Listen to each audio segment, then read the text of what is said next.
first setting a proper motivation. Set a proper motivation for this class. Given that this class or this course is somehow to unravel the hidden treasure of your own ultimate source of happiness, hidden treasure within yourself. Because of this, your motivation decides. Your motivation determines whether this unraveling, to what extent this unraveling of your own ultimate source of happiness, your own potential happiness. So for that purpose, there's always 3 points you keep in mind. And here, what I would say is that Singaporeans, we see that overall speaking, from my daily experience, the people, they're more gentle, they're more calm, peaceful, so forth. Of course, you have your own challenges, difficulties. At the same time, we know that the people are more gentle. This is your gift of being in Singapore. And at the same time, let us not be complacent. Let us not be complacent over the, say, whatever goodness that we have. Let's see how much we can grow, we can mature, we can grow on that basis. And from that point of view, we see that,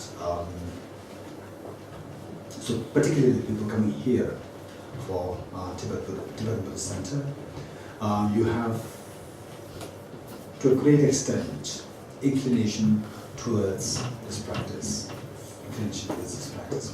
Then the question is, how effective will I be? How effective will I be in terms of what I'm doing in relation to this Dharma, and then faith in Buddha, and then, oh, I'm a Buddhist, a Chinese Buddhist, Tibetan Buddhist, it doesn't matter. So we all seek to explore the inner temple of your own ultimate source of happiness. Then the question is, how long a time we have? How long time we have? Do we have like 200 years? 1,000 years? Oh, if we have 1,000 is fine, okay. So I say, today let me take a short break, and tomorrow I'll do it. Or this year, let me take a short break, and next year. And then the thing, whether we accept it or not,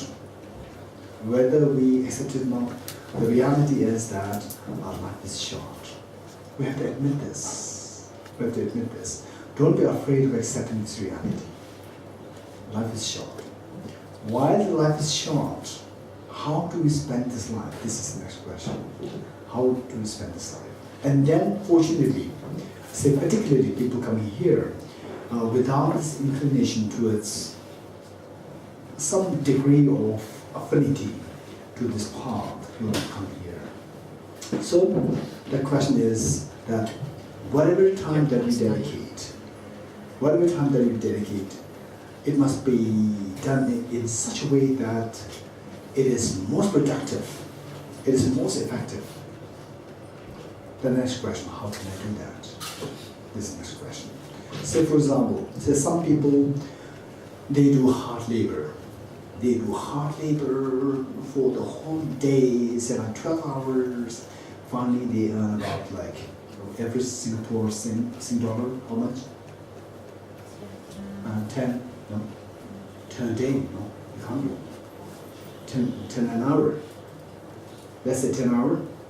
And some people just sit in an office on the icon and then just put one signature and billions of dollars just move. So that way. Now the question is there something by which our, say, the Dharma, our practice becomes so effective that whatever time that you spend, whatever time that you invest, it becomes so productive. Say for example, some people who know how to do Dharma spend just like, say, 40 minutes. And someone who does not know how to do Dharma and yet so pious, tremendous piety there. And may do the same thing for like say 10 years. But one who knows that, knows how to do it so effectively, does it within 45 minutes for the next say 1 week, that is much more productive than someone who spent like 10 years in great piety. The question is, what is that thing? The knowledge which, application of which will make our Dharma very productive. Okay, so the great saints, they mentioned what is known as the two important tasks. Important task, initial task, and the end task. Initial, setting a proper motivation, and dedicating the virtues properly. The two things. Setting a proper motivation in the beginning, and at the end, dedicating the virtues properly. The first one, setting proper motivation. It involves three things. Setting proper motivation involves three things. Just see if you can apply this. See how much you can apply this, and you will see such a contrast in your life. And over time, you could see that something is really coming, moving in you. Some effect is being felt if you do the way I'm sharing with you now. In fact, why I'm saying this is that perhaps if we are not careful,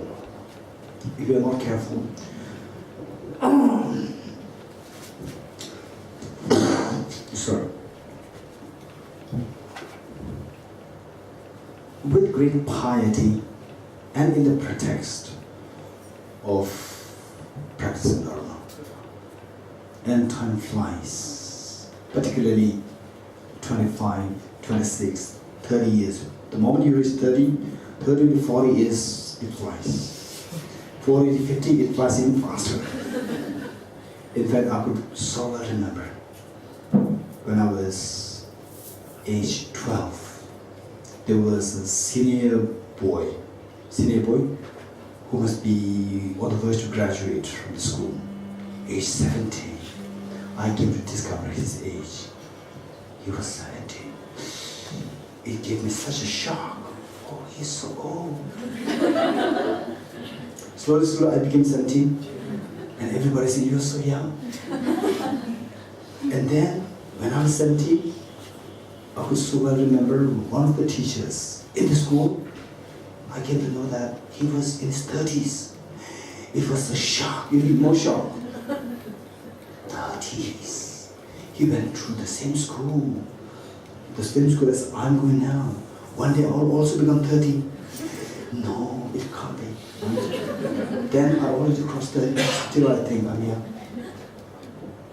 Then in my, say, mid-30s, I was sent to England, in Cambridge.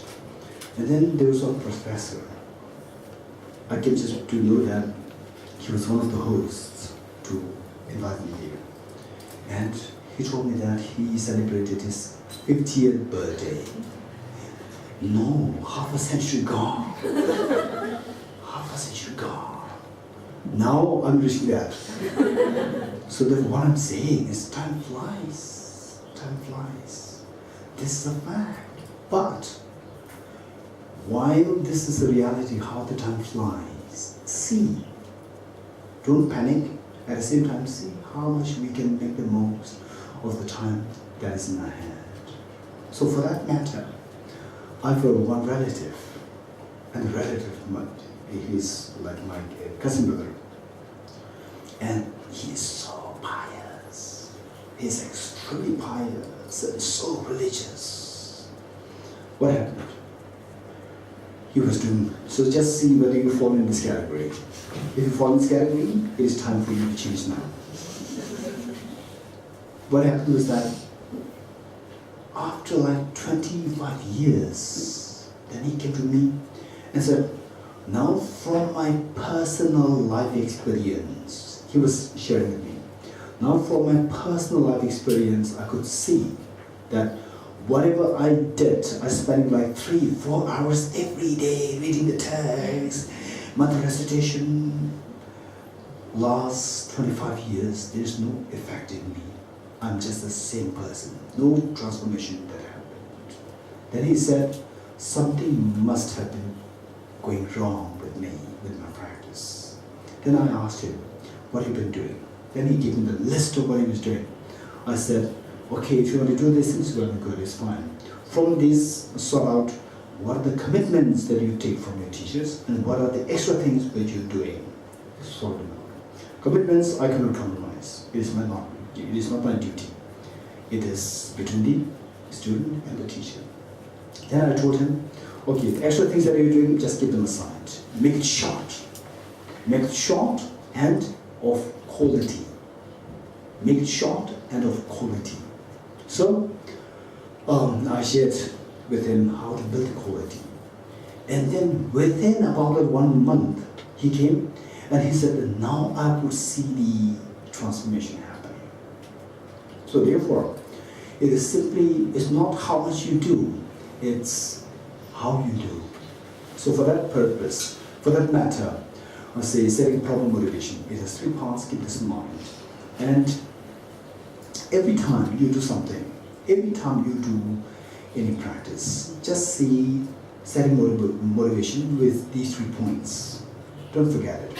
First one is visualizing the refuge field. Visualizing refuge field. All Buddhas and Bodhisattvas, particularly Buddha Shakyamuni, and then His Holiness the Dalai Lama, and any teacher who is an inspiration to you. And what inspiration? That I will share with you later over the next days. What inspiration? That is so important. And then not just 2 or 3 figures there. And then these are the main figures. Imagine that they are just surrounded by all Buddhas and Bodhisattvas filling the whole sky. There is a tremendous benefit there. 1. Here, the visualization of the refuge field. Within that, there are 2 things. What to visualize, and how to visualize. 2 things. What to visualize is what we said now.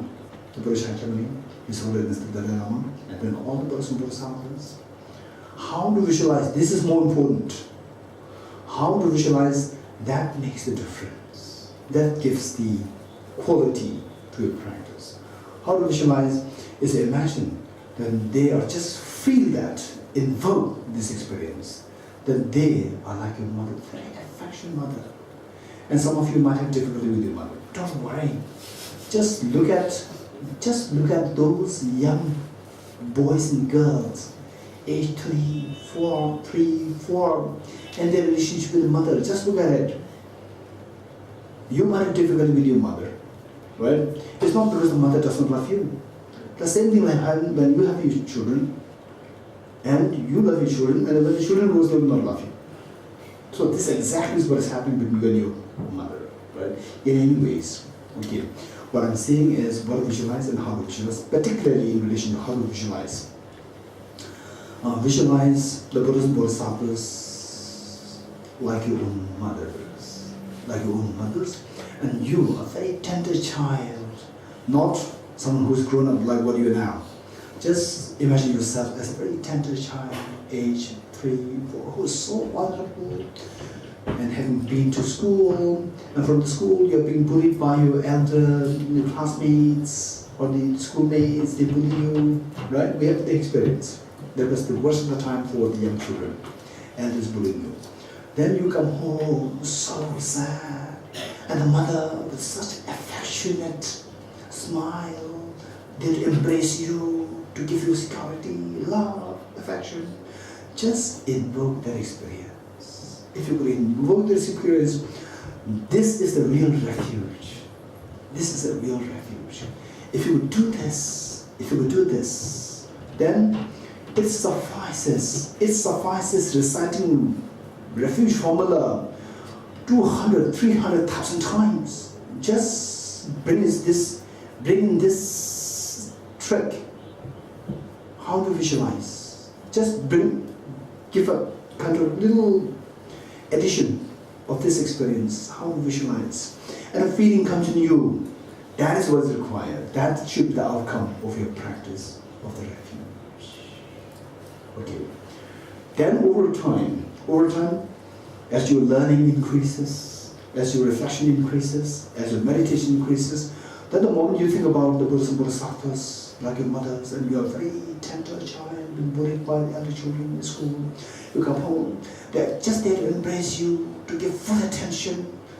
Then, what you could feel today, that's going to be multiplied by several hundred times. That is the indication of the success of your Dharma practice. If that happens, then your mind is transforming.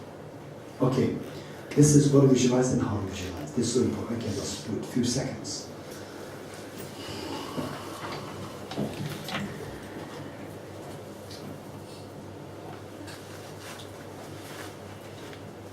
You come home from the school, you've been a very tender child, bullied by your elder school children. You're coming home so sad, demoralized, and your mother's just waiting there with total love, affection, full care to embrace you. This exactly is what is happening to all Buddhist bodhisattvas. They're just there to embrace you fully, to give you full attention, love, care.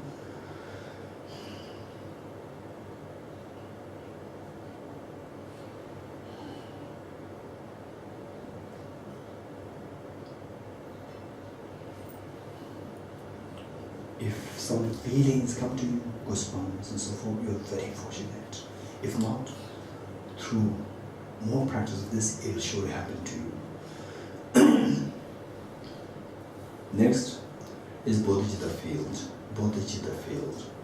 Here, you visualize your two grandparents on the two sides. Your father on the right side, mother on the left side. There's no difference between the two sides. And we just to standardize, to make it to standard. Father on the right side, mother on the left side, all the family members around you, and all 10 sentient beings around you. Here, you are the mother. Again, the next point is how to visualize. Here, you are the mother, and all the people surround like your children. They come home, so sad, crying, being bullied by the elder children in the school. And you are there to give full love, affection, so forth, understanding, attention, care. To the extent that each one of these children, they feel so special in your eyes.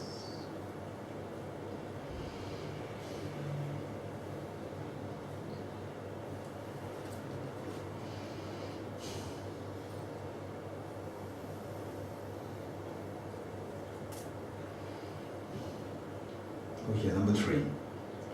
The purpose of this practice. The purpose of this practice is finally to unravel the hidden treasure of the ultimate source of happiness, the Buddha nature that exists within each one of us. How to unravel it? To know this, we need to know what obscures this Buddha nature, this incredible treasure that exists within each one of us. What obscures that? What obscures that is known as affliction, as known as mental defilements. And the mental defilements are of two kinds. Afflictive obscurations and cognitive obscurations. Afflictive obscurations and cognitive obscurations. Afflictive obscurations which hinder you from achieving nirvana, and cognitive obscurations which hinder you from Buddhahood. And afflictive obscurations is of three kinds. Afflictions such as anger, attachment, jealousy, competitiveness, and fear, and so forth. And second one is contaminated karmas, such as the 10 non-virtuous actions. 10 non-virtuous actions. 3 physical, 4 verbal, and 3 mental. And what they are, which remembers individually. Say the 3 physical is killing, stealing, and sexual misconduct. And 4 verbal is telling lies, harsh speech, idle gossip, and the slandering. And 3 mental, covetousness, malicious thoughts, and wrong views. So these are the 10 non-vicious karmas. And the active seeds of the afflictions that we call 10 karmas. So these 3 constitute afflictive obscurations, which obscure our mind. Other one is cognitive obscuration, which obscures us from achieving Buddhahood. Okay, so the whole purpose of this practice is to cleanse our mind of these mental defilements. Cleanse the mind. And how to cleanse the mind is keep in mind that all the afflictive obscurations, the root is one. All the afflictive obscurations, the root is one. The root is self-grasping ignorance. Self-grasping ignorance. What exactly is self-grasping ignorance? This is what we will do. Study for the next few days. Self-grasping ignorance. So self-grasping ignorance, it is like the root of the poisonous tree. And the poisonous tree has millions of poisonous leaves growing here. And from these leaves we see that the wind blows, and then from the leaves which pass through the wind which passes through the leaves creates rashes on the skin. And then you want to remove the leaves. By the time you remove 40 leaves, 200 leaves, new leaves are already grown in the air. So there is no point. A sensible person will cut the root. Once the root is cut, however millions of leaves, poisonous leaves they all dry automatically. Likewise, however millions of afflictive emotions, however millions of contaminated karmas they are, if you cut the root of the self-grasping ignorance, all will dry automatically. So this is a very wise way of doing it. One, a cognitive obscuration. Cognitive obscuration is not the self-centered attitude, but a cognitive obscuration, it manifests in the form of self-centered attitude. Cognitive obscuration, it manifests in the form of self-centered attitude. So now we see that afflictive obscurations, while there are millions of kinds, can all be boiled down to self-grasping ignorance. And cognitive obscuration, although it is so complex, so subtle, but can be somehow seen to be manifested in the form of self-centered attitude. So now here, if we're able to tackle these two things, self-grasping ignorance and self-centered attitude, then our mind can be cleansed fully. Once the mind is cleansed fully, the Buddha nature becomes vibrant and you become a Buddha. Okay, so with that in mind, the cleansing of the self-grasping ignorance is done through the wisdom. It says self-grasping ignorance, by the very definition, is the ignorance. And the ignorance is one which stops you from knowing things. It is like darkness. In dark you don't see things. Likewise, with ignorance you don't know the reality. So this self-grasping ignorance is like darkness. Just as to remove the darkness, we have to introduce the light. Only by introducing light, you can remove the darkness. Likewise, to eliminate the ignorance, the darkness of the ignorance, it is only through introducing the light of the wisdom. So the light of the wisdom has to be introduced. So what is this light of wisdom? We will eventually come to know that it is the wisdom to see the emptiness, the wisdom of emptiness, wisdom of dependent origination. This is what we're going to find remedy to overcome this grasping ignorance. One. Now the other part is self-centered attitude. Self-centered attitude, opposing force is other cherishing mind. Instead of self, you move towards others, other cherishing mind. So the best of other cherishing mind is bodhicitta. So the final remedy to overcome the self-centered attitude is bodhicitta. So if your mind, over time, through your connection with TBC, through your connection with the innate Dharma centers, if your mind somehow, if the mind is distancing itself from the self-grasping ignorance and self-centered attitude, you are a successful practitioner. Whereas by coming to TBC, by going to any center, by becoming a student of any teacher, and then you feel that your mind is becoming more and more self-grasping, more and more self-centered, you are turning away from Dharma. Right? So this is what we need to know, what exactly is Dharma. So therefore, the whole purpose of this is to finally cleanse our mind of the self-grasping ignorance and self-centered attitude by introducing the counter forces, the wisdom of emptiness and bodhicitta. So this is the whole agenda of our taking the courses to be given here in Singapore. Okay, with that in mind, let's turn to page 2 and visualize Imagine that you are leading this, and all the family members, and all the messenger beings, they join you. You are leading. Okay, let's do page 2, and let's recite this wholeheartedly. In fact, there are more books at the end. There, more books. So those who are not having the book, please, there are more books here as well. Yeah. One, I see. Okay. Okay, just raise your hands, those who need a book. So some are there in the back and some here.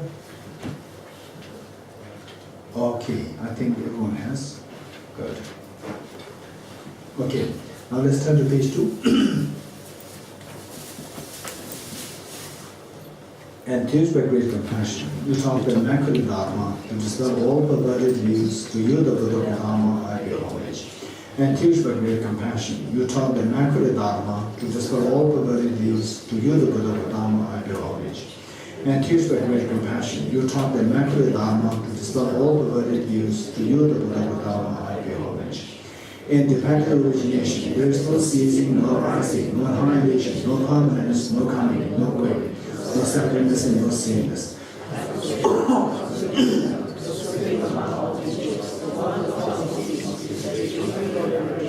I prostrate to the mothers of the Buddhas and of the hearers and Bodhisattvas, who through the knowledge of all these hearers seek pacification and complete peace, who through the knowledge of the past causes of having migrated to achieve aims of the world, and through the possession of missions, subduers that fall or not in all aspects.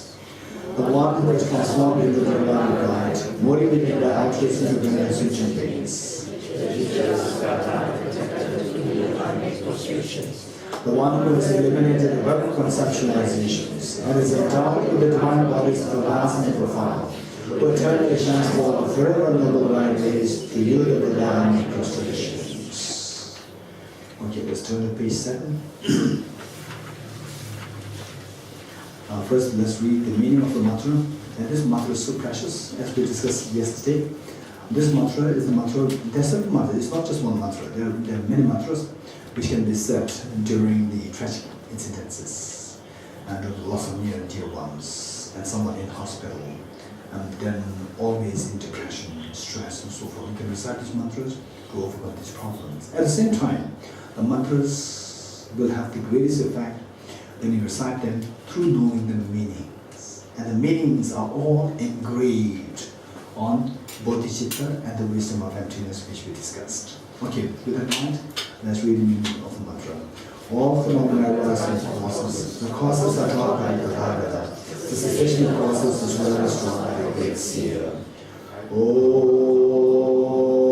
ye dharma hetu prabhavam hetum tesham tathagato yavatat tesham chayo nirodha evam vadi mahashramanaye swaha. Om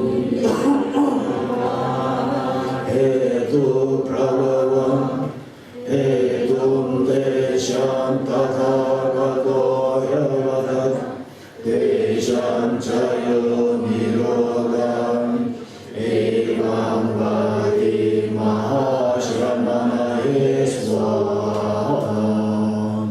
Om ye dharma hetu prabhavam hetum tesham tathagato yavatat tesham chayo nirodha evam vadi mahashramanaye swaha. All phenomena arise from causes. The causes are taught by the Tathagata. The cessation causes as well as taught by the great seer. I go for refuge until I enlighten to the Buddha, the Dhamma, the Sangha. When accumulations of practice of giving and so forth, may I become a Buddha of the everything else means. I go for refuge until I enlighten to the Buddha, the Dhamma, the Sangha. When accumulations of practice of giving and so forth, may I become a Buddha of the everything else means. I go for refuge until I enlighten to the Buddha, the Dhamma, the Sangha. When accumulations of practice of giving and so forth, May I become a Buddha again for all sentient beings. Sanye Juma Zoge Chonamla Chanjo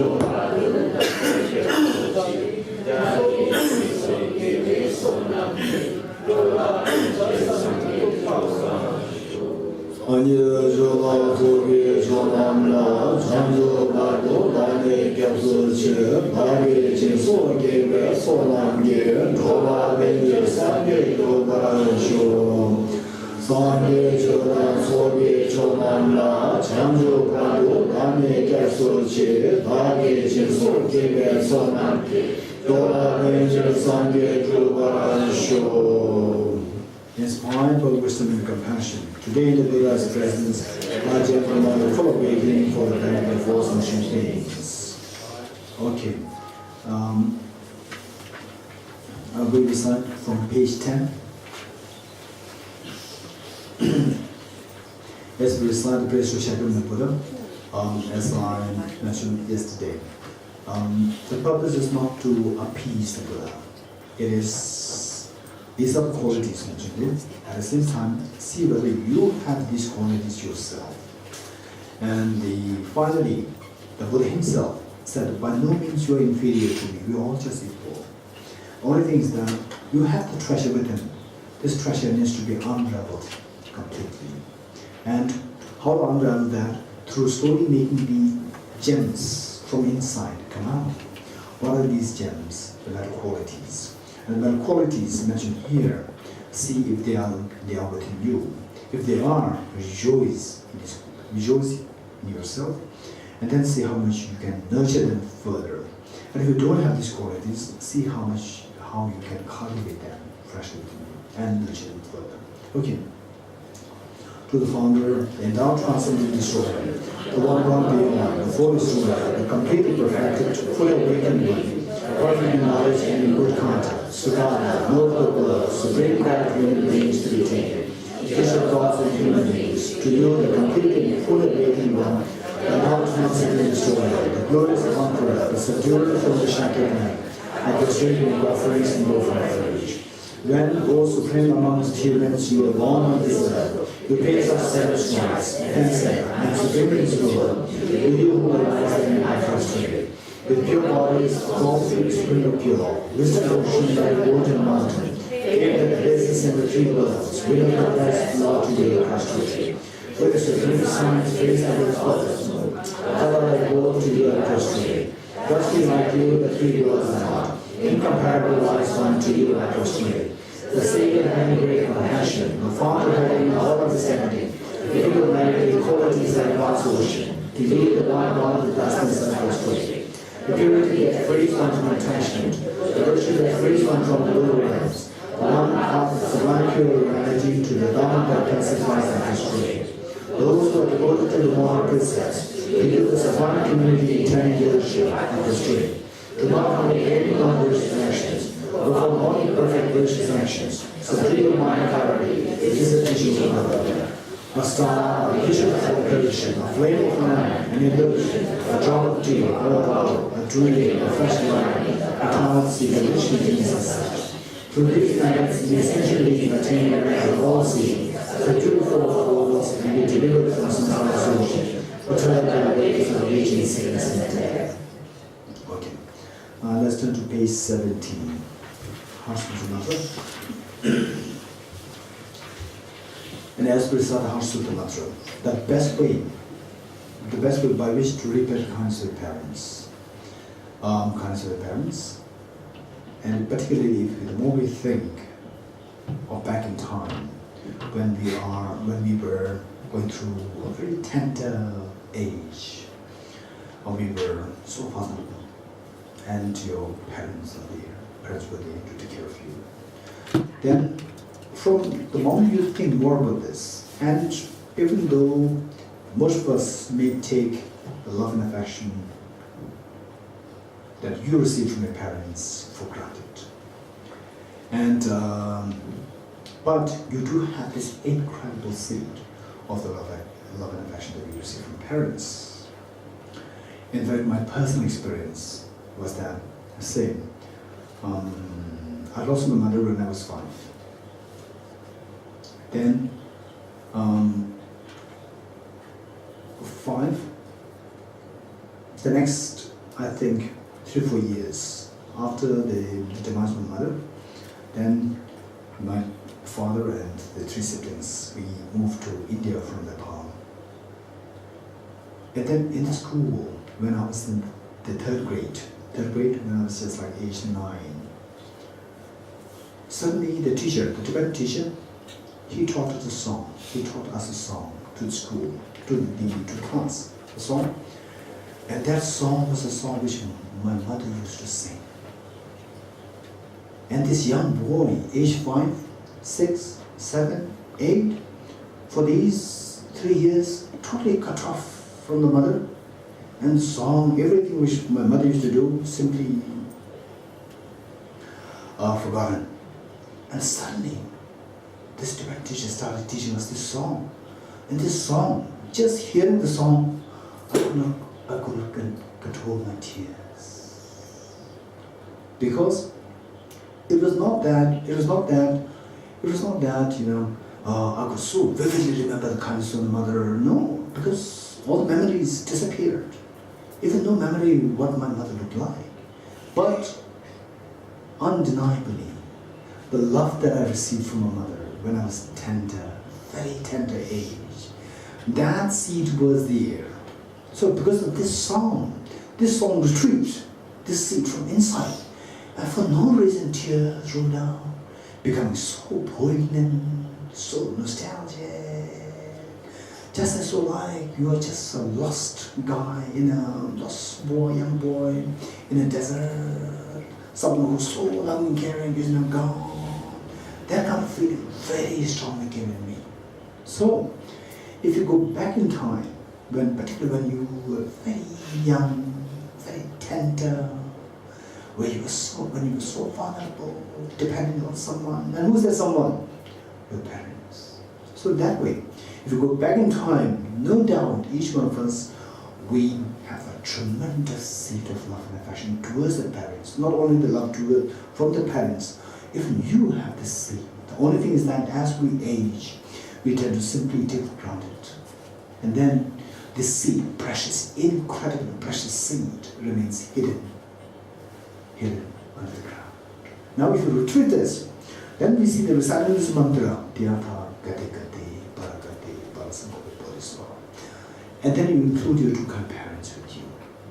So here, some of you might have your parents here, and others don't have. Never mind. Just bring them in your mind, your parents with you, to be a part of this mantra recitation. And let them also take part in it. That the meaning of the mantra is just so precious. Dhyatha, which means this is thus. Gate Gate. Om. So some say Om, some don't say Om. It doesn't matter. If you say Om, Om means Om. It is constituted of 3 letters. This syllable Om is consisted of 3 letters. A, U, Ma. A symbolizes the body, U symbolizes the speech, Ma symbolizes the mind, body, speech, mind. So this Om combined together, it symbolizes the body, speech, and mind of us, the ordinary beings, and the body, speech, and mind of the divine beings, meaning the Buddhas. So as we recite this mantra, Om, as we recite the syllable Om, you should remind yourself that the ordinary body that I have, ordinary body, speech, and mind that I have, should be transformed into the body, speech, and mind of the enlightened being, Buddhas. This should be the meaning that should come to your mind as we recite this syllable Om. The next question, how can I transform? How can I transform this body, speech, and mind, the ordinary body, speech, and the mind that I have, to the body, speech, and mind of the enlightened being, Buddhas? How can I transform this? So that has to be done through Gate, Gate, Bharagate, Parasangate, Bodhisattva. So what's the meaning of Gate, Gate? Literally it means go beyond, go still beyond, and establish enlightenment. Gate means go. The next Gate is go. Paragate is go beyond. Parasangate is called still beyond. Bodhisattva, established enlightenment, established Buddhahood. Okay, this is meaning. So, how to transform this body, speech, mind, ordinary body, speech, mind? The body that we have is prone to all kinds of sickness, hunger, thirst, right? And all forms of sickness. And the speech that we have, nothing good will come out of our mouth. Right? When you speak to something, it's always some jealousy, anger. This person didn't be so unfair towards me. Also, always me, right? And the speech-wise is just horrible. And mentally even more horrible, right? Everything bad comes from mind. But these three, the intrinsic nature is not horrible. Intrinsic nature is so pure. Because the intrinsic nature is so pure, remove the dirts, and the intrinsic nature comes out. The true nature comes out. So this true nature comes out in the form of the Buddha's body, speech, and mind. Then you become a Buddha, you become a full enlightened being, you can benefit all sentient beings. So this is the meaning. The next question is, then how can we go about achieving that? How can we go about transforming this body, hopeless body, speech, mind that I have with the body, speech, mind of an enlightened being through Gate, Paragate, Parasamadhi, Bodhisattva, right? So these five, they're not just arbitrarily mentioned here. They mean the 5 steps or the 5 paths towards enlightenment. The first one, Gate, symbolizes a part of accumulation, first path. Second one is a part of preparation. And the third one is part of seeing. And the fourth one is part of meditation. And the fifth one is part of normal learning. Let me say this again. The first one is part of accumulation. Second one is part of preparation. And the third one is part of seeing. Fourth one is part of meditation. And the fifth one is part of normal learning. Right? So Gade, Paragade. What is the Paragade? Part of seeing. What is the Parasangate? Part of meditation. And part of normal learning. Okay, let me say this again. Part of, say, accumulation, preparation, seeing, meditation, normal learning. And then I'll explain all these 5 later on. Don't worry, I'll explain all this. First, as long as you know what these 5 are, part of accumulation, preparation, seeing, meditation, no more learning. No more learning. Okay. No more learning meaning, when you reach that highest level, then you don't have to learn anything. You have learned everything perfectly. So there's nothing left there for you to learn. You have learned everything.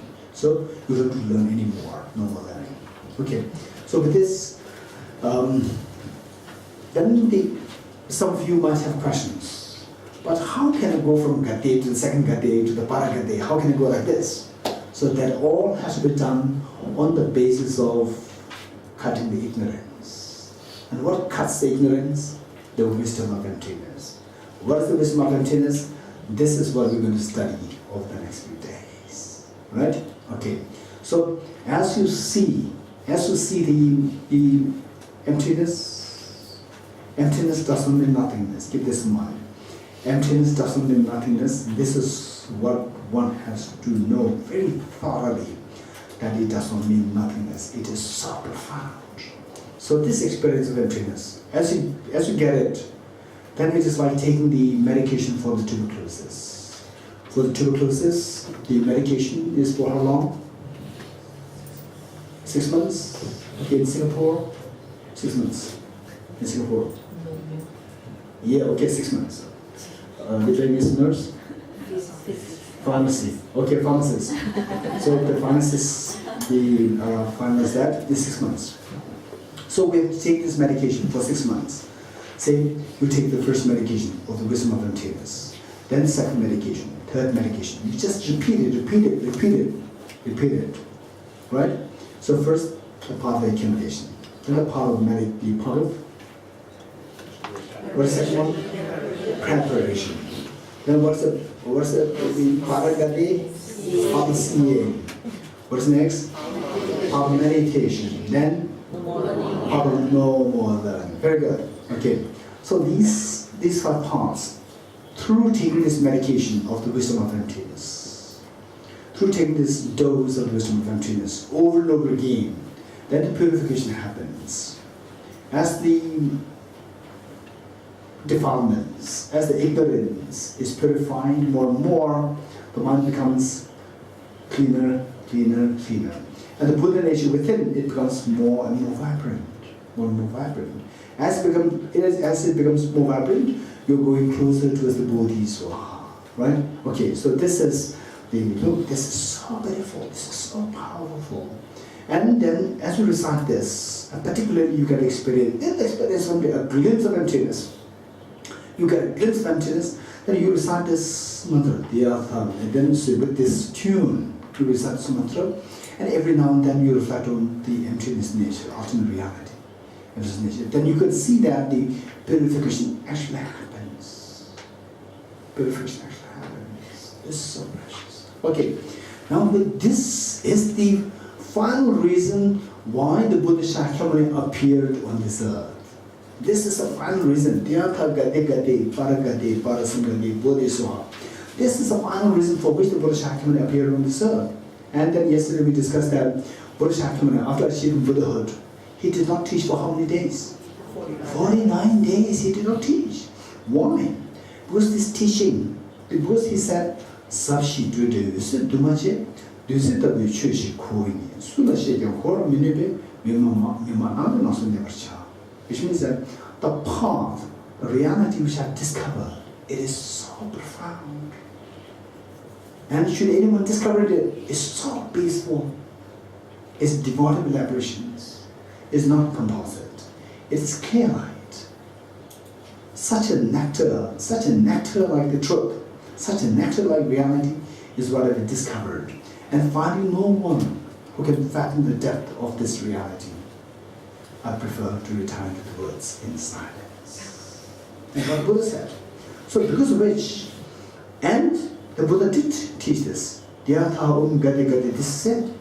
So this one is the final reason for which the Buddha Shakyamuni, our very compassionate teacher Buddha Shakyamuni, he appeared on this earth. It is just for this reason. Now, as we recite this, if you include your 2 kind parents, who are so kind, who are so kind.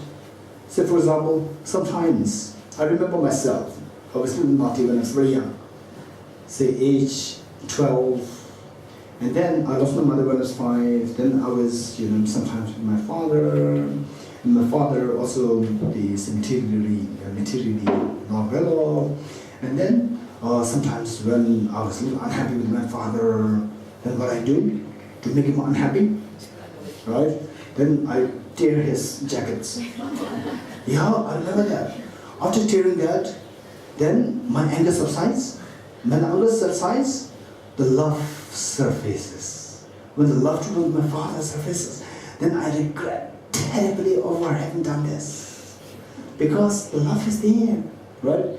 Now, when we think about the love that you receive from your parents, and then for the last, say, few years, particularly when you become more self-sufficient, how you started to treat your parents, how you started to take for granted the mother's love, parents' love, and so forth. And then when you think back, when you're vulnerable, then like what happened to me, right? Then you started crying. And then whenever you get an opportunity to include them in this prayer, it's so amazingly beautiful, right? This is the greatest moment. This is the greatest moment that I'm doing for my parents. And all of the members, all sentient beings. So with this in mind, then particularly, if you get a little glimpse of emptiness, then this mantra is extremely, extremely powerful. So this will tell you whether you are into real Dharma or not.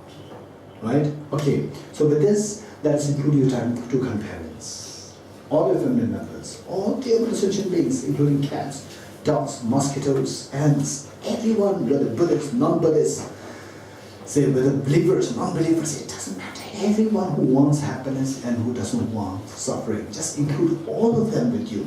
And imagine you're leading this chant and everyone is joining you. Okay.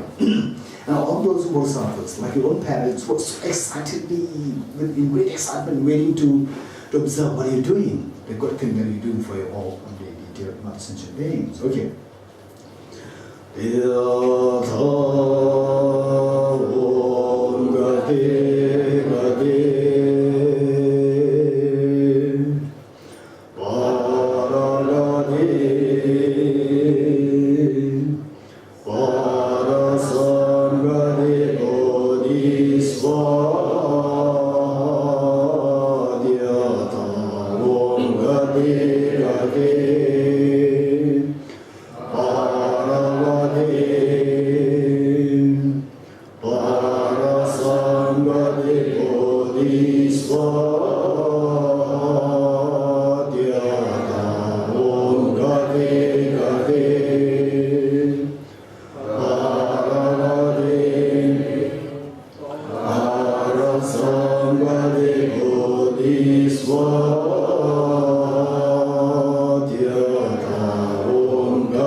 Okay, the next page. By the teachings of the first Jews possessing the call of the truth. Page 18. May inner and outer humans be transformed, may they be expelled, may they be non-suffused, may they be pacified, may all the forces of worship and honor be completely pacified, may the host of 80,000 of service be pacified, may we be separated from problems and conditions of harmful Dharma, may all enjoyments be departed of the Dharma, may auspicious and perfect happiness pervade experience now.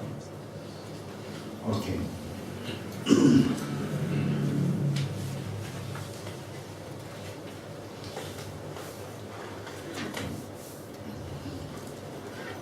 So one is the Heart Sutra, the Heart Sutra teaching.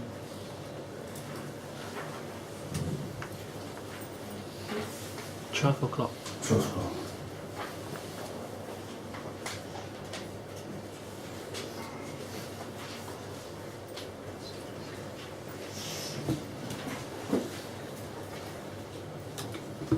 Okay.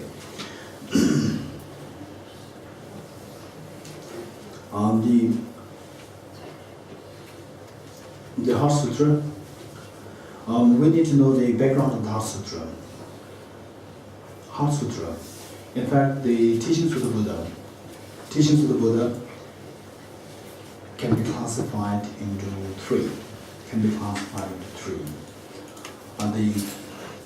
Which are commonly referred to as the three turnings of the wheel of Dharma. Three turnings of the wheel of Dharma. First one. So with the three turnings, we need to know the place, then the target audience, and the content of the teaching. The place where the turning was held, and then the target audience of the teaching, and the content matter of the teaching. Three things we need to keep in mind. For the first turn wheel of Dharma, the place is Sarnath. So I hope most of you went there to Sarnath. The place is Sarnath. And the target audience. To know the target audience, we need to know what is known as the four Buddhist schools. We need to know the four Buddhist schools. Okay. So what I will do is I will not hesitate to bring in the complications, bring in the technicalities, which are going to be extremely helpful. Whereas the unnecessary complications I will just skip. Right? Okay. And the complications which I bring in, they're very serious. And don't underestimate your potential. Don't underestimate yourself. Oh, look, I came here that, that something, transformation happens to me. Now it's going to intellectual, right? Don't worry. Don't underestimate your potential. We all have the capacity to be Buddhas. And the Buddha is the one who knows all phenomena, the greatest of the sophistications of the philosophy. He knows that. So you should know that. So therefore, don't underestimate your potentials. We all have that potential. If you don't believe in me, what I do two things. First, whatever I say, just pay attention. And even if you're afraid that it may disappear, that it disappears, it doesn't matter. Just pay attention at that particular moment. The next moment I'll repeat it. It comes easy. Third moment, it is so easy. Why is he repeating it? Right? Okay, when it becomes so easy for you at that point, and then don't underestimate, don't look down upon the newcomers. Because we went through the same process. Right? Okay, so in other words, what I'm saying is that we all have the capacity to know these technicalities. And the unnecessary technicalities, I'll skip, don't worry. Okay, so there are 4 Buddhist philosophical schools. So keep in mind that oftentimes there's discussion about Nyingma, Sakya, you can forget about this. Just forget about this. What is important for us to know is the 4 philosophical Buddhist schools, which existed in Nalanda in India before Buddhism came to Tibet. Right? What are the 4 schools? Most of you must be knowing that. Vaibhashika, the first one is Vaibhashika. Just, if you have a notebook, just write it down. Vaibhashika. Vaibhashika.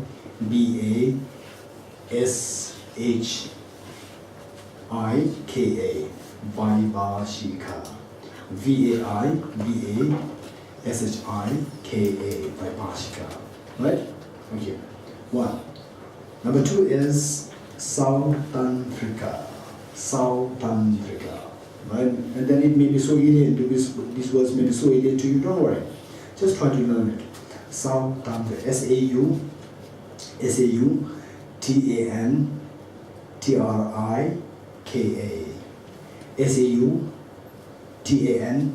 Sautantrika. Sautantrika. Number 3. Chittamatra. Chitta.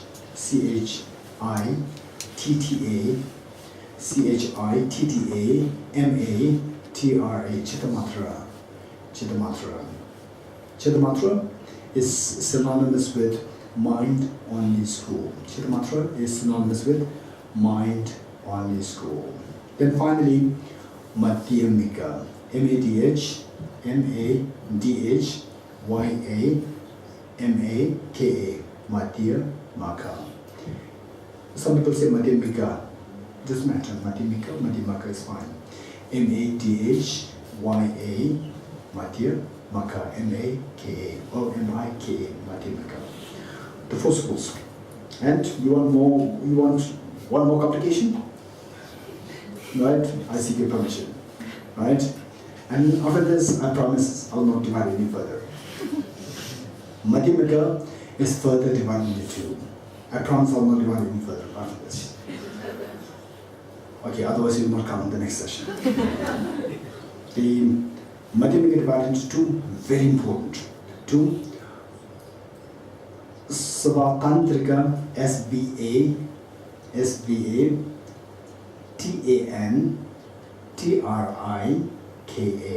Svatantrika, and then you add Madhyamaka. Svatantrika, Madhyamaka. Svatantrika, Madhyamaka. And the next one is Prasangika Madhyamaka. Prasang, Prasangika. Prasangika.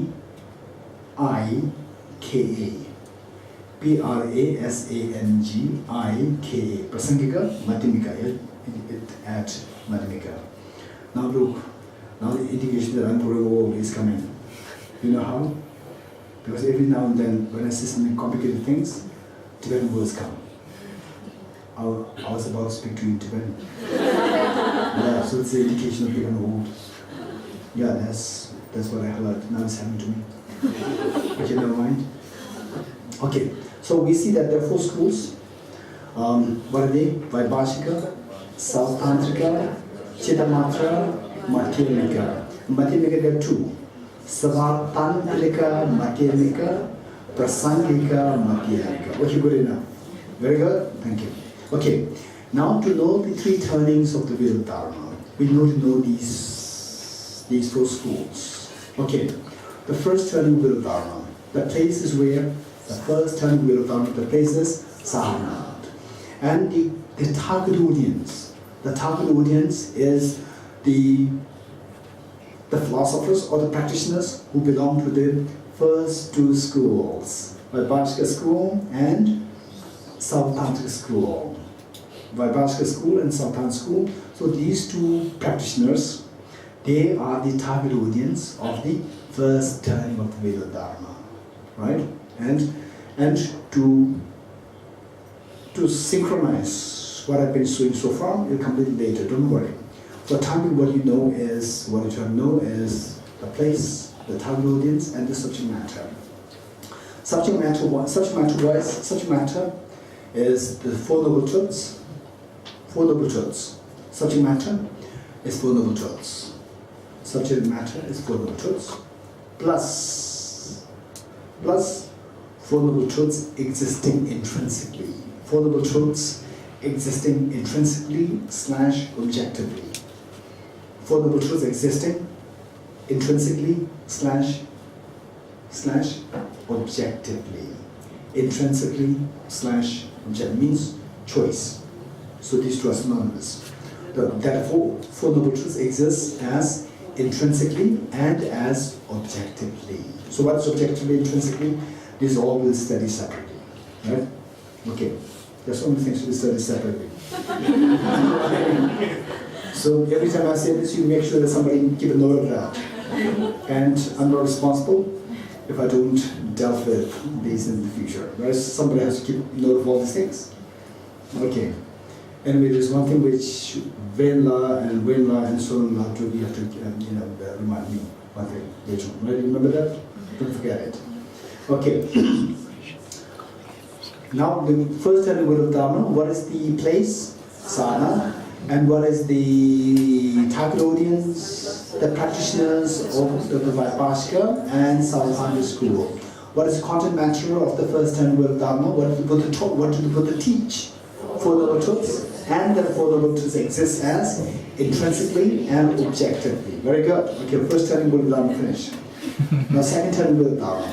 Second turning wheel of Dharma, in terms of place, it is Rajgir. Rajgir, R-A-J-G-I-R, Rajgir. Rajgir. Some of you might have been here. Rajgir, this is where the second turning wheel of Dharma was taught. And the target audience is the 4th group. What is the 4th group? Madhyamika. Very good. The target audience is the 4th group. Madhyamika philosophers, Madhyamika practitioners. The 4th one. And the subject matter is the ultimate reality. Ultimate reality in the context of, let's say, ultimate reality in the context of emptiness of intrinsic / objective existence. Okay, let me say this. The subject matter of the second turning wheel of Dharma is the ultimate reality in the context. Because ultimately, all the 4 schools, they talk about ultimate reality. But ultimate reality in the context of emptiness of intrinsic / objective existence. Okay, this is a little technical, little intellectual, right? Take pride in this. You're always so intellectual. No, don't underestimate your potential. This once more, I'm reminding you, don't underestimate your potential. I'm trying to make it as simple as possible, right? Okay. Now the word. Third turning wheel of Dharma. Second turning is done. Third turning wheel of Dharma. Third turning wheel of Dharma, in terms of place, is Vaishali. Vaishali, Vaishali,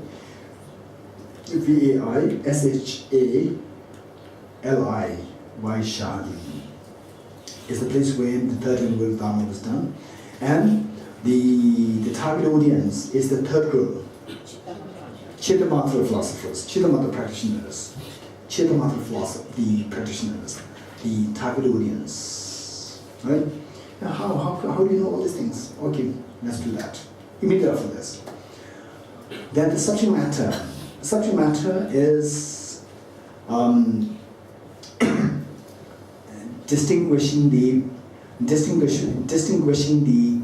natures, distinguishing the characteristics of the three natures. Distinguishing the characteristics of the three natures. This is subject matter. And you may be, oh, what's this? Okay, now I'm going to go into detail. Okay, now, first turning Buddha Dharma. The Buddha Shakyamuni, after remaining silent for 49 days. Then a king of the celestial beings, Indra, Brahma, they descended to make request to the Buddha by offering conch, by offering the Buddha Dharma, to please turn the Buddha Dharma to benefit the sentient beings, to liberate the sentient beings from suffering. Then the Buddha started giving teachings. So, first in Varanasi or Sarna, the Buddha taught the Four Noble Truths, the first turning of the Buddha Dharma. You getting it? Okay. So here, audience was the first two, Vaishnav and Sautrantika philosophers and practitioners. So for them, the Buddha said that Buddha taught the Four Noble Truths. And the Four Noble Truths, the Buddha, while the Four Noble Truths was taught, the Buddha taught it in such a way that everything exists as objectively and as intrinsically. Intrinsically, objectively means same. Objectively. What exactly is what is meant objectively? Right? Say, we all have dreamt. In our life, we all have the experience of dream. Right? Okay, how many of you never dreamt in your life? Because I do come across some people who said that, I never dreamt, I don't know what dream is. Okay, I hope everyone has experience of dream, right? So the dream means, the content of the dream ghost. Is it coming from your mind or is it coming from the ghost? It's coming from mind. Mind is the subject and the dream ghost is the object. So the dream ghost, the object, is not coming from the object, it's coming from the subject. When you look at this flower, when it is flower, do you see this as coming from the object or coming from your subject? From the object. This is known as objective existence. And the dream is coming from the subject. This is known as subjective existence. Objective existence, subjective existence. Right? Okay.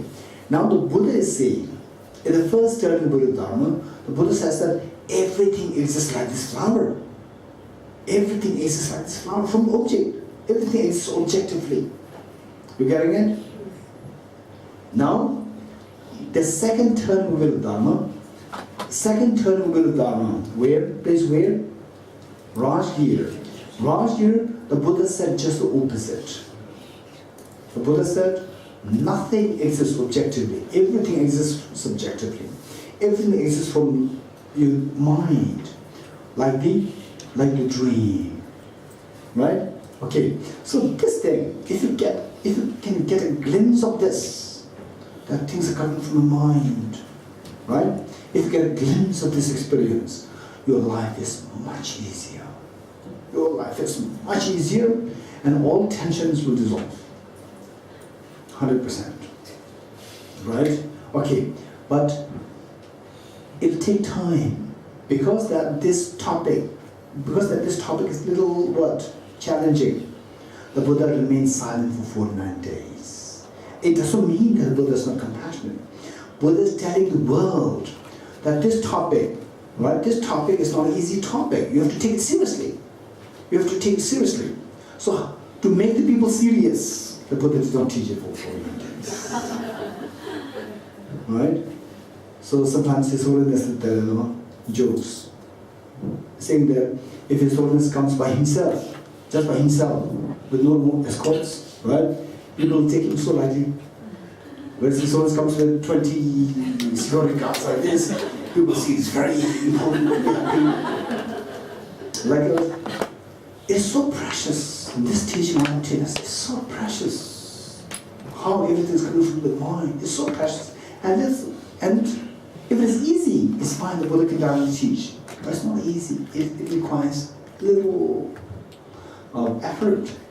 Because which, unless the people take it seriously, unless people take it seriously, it's not an easy task. You will never get it. So to make people serious, the Buddha remained silent for 9 days and let the kings of the celestial beings come to make the request. Only when the kings of the celestial beings they come to request, then the ordinary beings they revere the kings of the celestial beings and gods. Even the gods they come to make the request to the Buddha, right? Why? Because this topic is so precious. Then the people started feeling the value of this teaching. So, second term will Dharma. The Buddha just taught the opposite, that nothing exists objectively, everything exists subjectively. Right? Okay. So what does it mean by everything exists subjectively? This is very important. What does it mean by everything exists subjectively? When I say that, oh, this flower, this is mine. When I say this, what do I mean? This flower, oh, this is mine. When I say this, implicitly I'm saying that it is not yours. You understand it? When I say that this flower is mine, implicitly I'm saying don't touch it. It's not yours. Likewise, when I say this flower exists subjectively, implicitly I'm saying that it does not exist objectively. Right? Explicitly, when I say that this flower exists subjectively, implicitly, what am I saying? That this flower does not exist objectively. So if it exists subjectively, it becomes like dream. Because just as dream comes from your mind, it's not coming from the object. It's coming from the mind. This flower also becomes like a dream. Right? Okay. Oh, it's a very interesting topic. It's an interesting thing. But how can I know that it's subjectively existent? So this requires intensive study. Right? So what we are doing now, yesterday we were talking about the isolates, the entities, and then we're also going to do the composite phenomena, non-composite phenomena. So these all are meant to build the ground for us to understand how things are doing. Okay, so during the first telling of Dharma, the Buddha said, in terms of subject matter, the Buddha said what? Everything exists objectively. Second telling of Dharma, the Buddha said what? Nothing exists objectively. Everything exists subjectively. So, say, the first two schools, they were happy with the first teaching, and they don't care about the second teaching. And the fourth one, who's the fourth one? Madhyamika, they are very happy about the second teaching. The first teaching, they know that it's for the first two schools. Right? It's just for them, right? Just make them happy, the Buddha taught it, the first term. Now, so, first, second, and the fourth, these three are already happy. Now the third one, who's that? Chitmatra. They got confused. They are the middle one. They are the middle one. They got confused. What? A venerable son, Buddha, enlightened, awakened, full awakened one. The Buddha. In the first turning, the Buddha said everything is objectively. In the second turning, the Buddha said nothing is objectively. So which is true? So they got confused. Now, on behalf of this third group, Chitmatra practitioners, on behalf of the third group, there was one Bodhisattva by the name Tundam Yangdakpa. There's one Bodhisattva by the name Tundam Yangdakpa. So this Bodhisattva, in the congregation of the Bodhisattvas and the monks, then he stood up and made the request to the Buddha that the Venerable Bhagavan, the full enlightened one, the awakened one, in Sarnath, who once taught that everything is subjectively. Then in Rajgir, you taught that nothing is objectively. And since that you are the fully enlightened one, there should not be any discrepancy in your own thoughts. There should be no confusion in your thoughts. And there must be a reason for that. So what could be the reason? Please teach us. So this was the question raised by the Bodhisattva Damdul-la. Then the Buddha interpreted his own earlier two wheels. He interpreted his own two teachings. So that interpretation came to be known as the third turning of the wheel of Dharma. Right? Third turning of the wheel of Dharma. So how did the Buddha interpret that? So Buddha interpreted in such a way that the third category, children of the school, they understood this share of the knowledge, this share of the Dhamma so well. So how did the Buddha do was that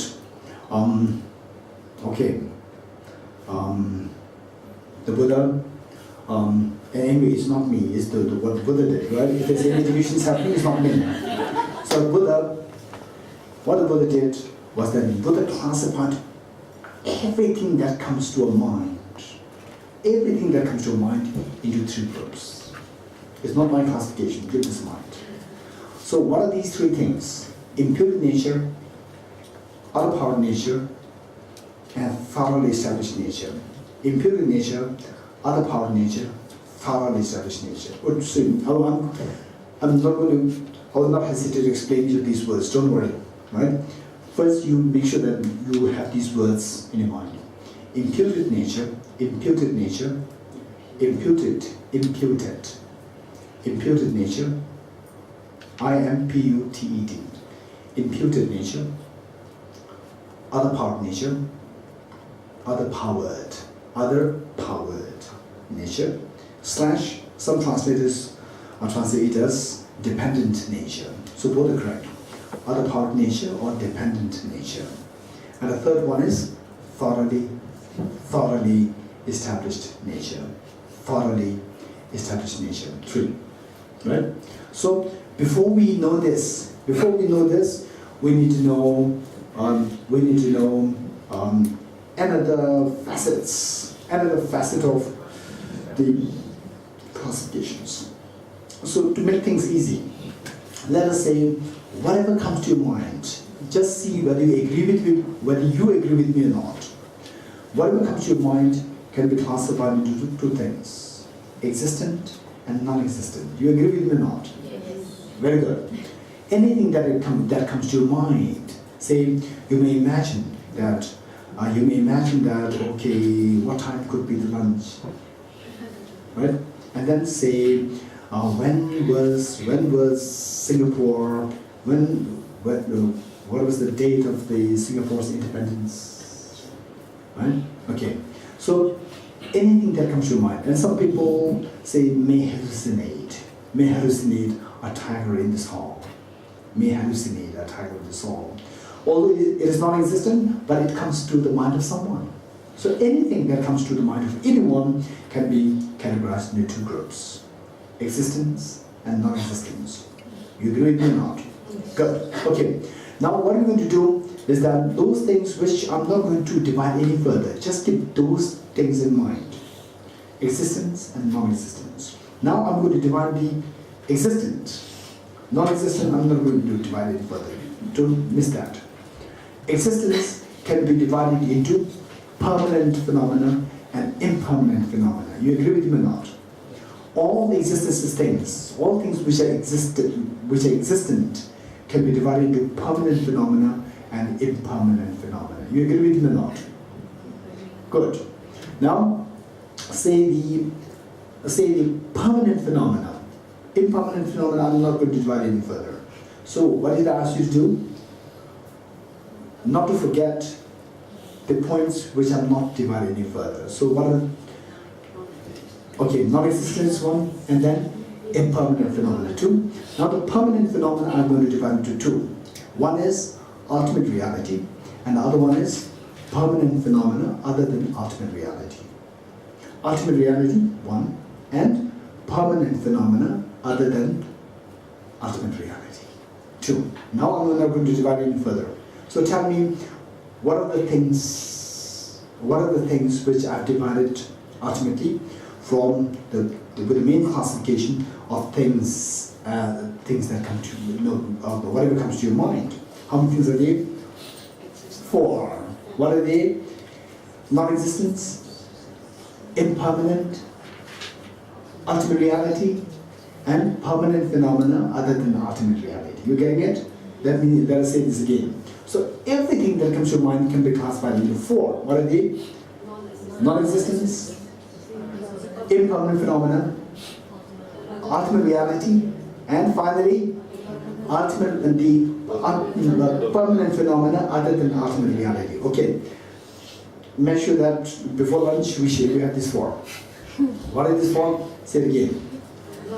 Non-existence, impermanent, ultimate reality, permanent phenomena other than ultimate reality. Very good. Okay. So now, how the Buddha classified everything that comes to mind is in the form of the 3 natures, known as the impure nature, other power nature, and thoroughly established nature. And how I classify things into 4: non-existent, impermanent, ultimate reality, permanent phenomena other than ultimate reality. Now our job is to see which is more complicated. In terms of the knowledge, in terms of you understand which is more complicated, impure nature, other power nature, thoroughly established nature, this is more complicated to know, or the 4 things which I mentioned. Which is more complicated? 3. 3 are more complicated because the 3 you don't know the meaning. 4 at least you know what they are.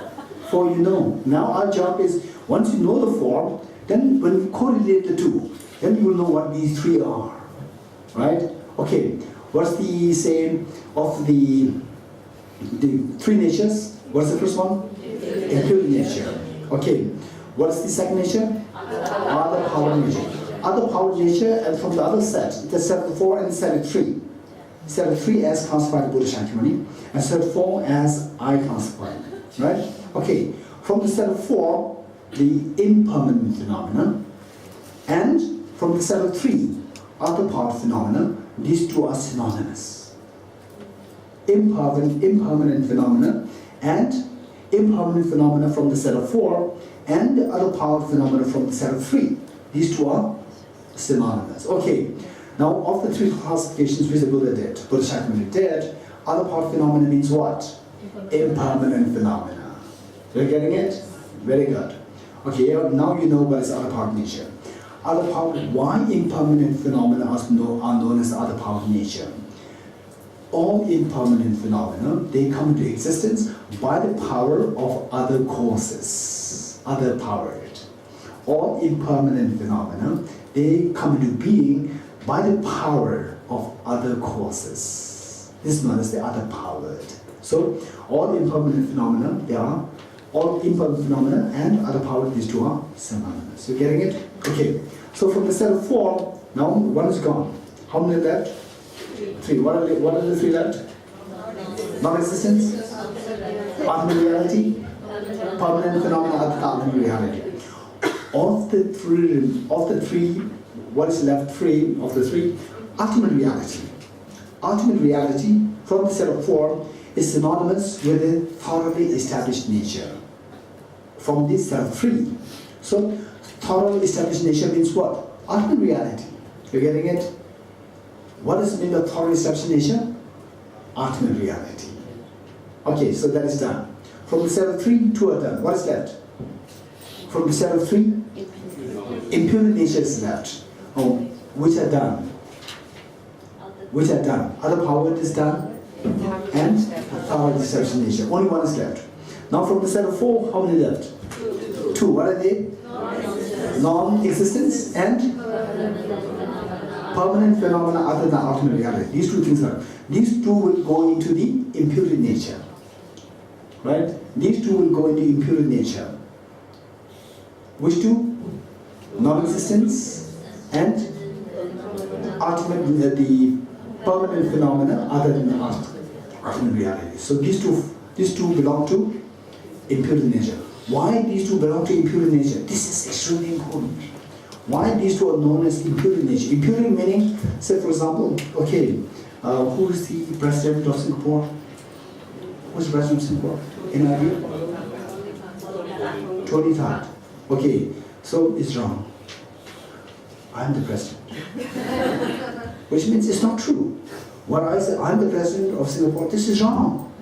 This is not reality. It's imputed. Imputed meaning just my mental imagination.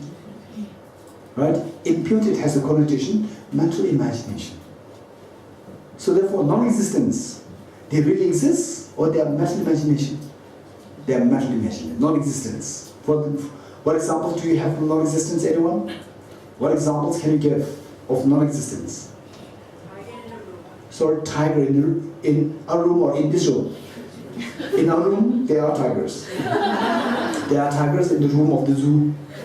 In the zoo rooms, there are tigers. So the tiger in this room, this is non-existent.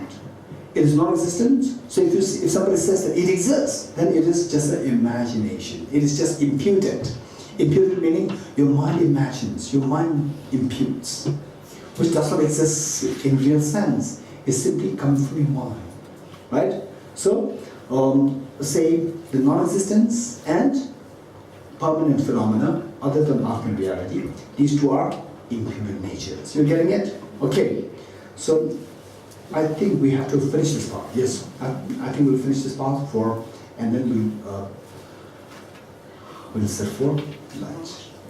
Okay, so the Buddha, when this question is asked, which question is asked? Why the Buddha taught the two contradictory teachings. The first telling with the Dharma, the Buddha taught what? That everything exists objectively.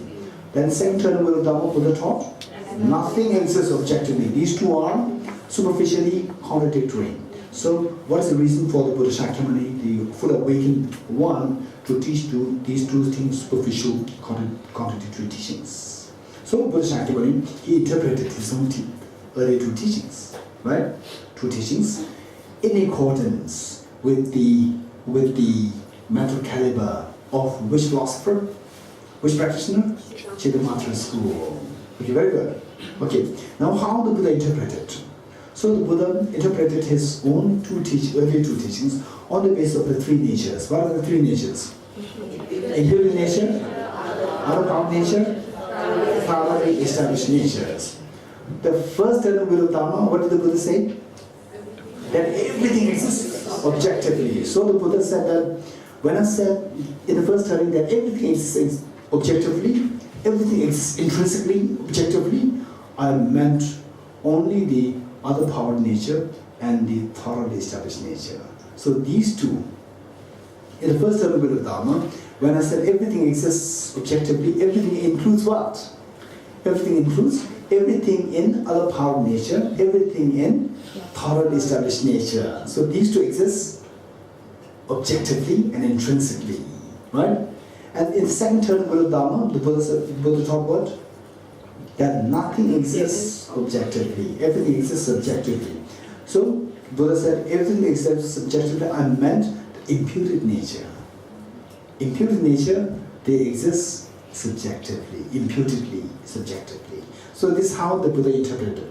So from this, the Chittamatra philosophy came to being. You're getting it? Heart Sutra belongs to this second category.